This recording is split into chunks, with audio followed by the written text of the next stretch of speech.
অনেক হয়েছে আর না।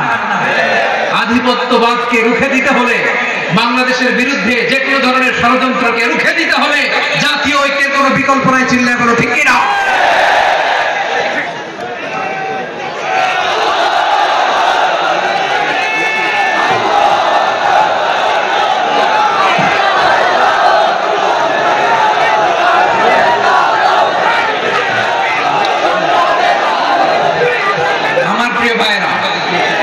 আমার ভাইয়েরা,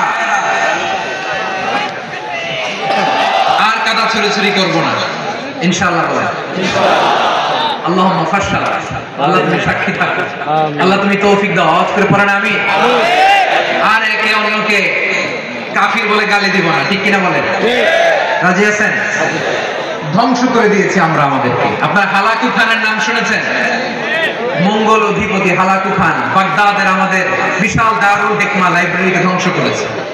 10 লক্ষ মুসলমানদেরকে কচুকাটা করে গণহত্যা করেছে, জানেন? আমাদের সভ্যতা সূতিকাগারের কেন্দ্রবিন্দু ছিল বাগদাদ। ইরাকের বাগদাদে যেদিন সে রক্ত নিয়ে হোলি খেলা করে, রক্তের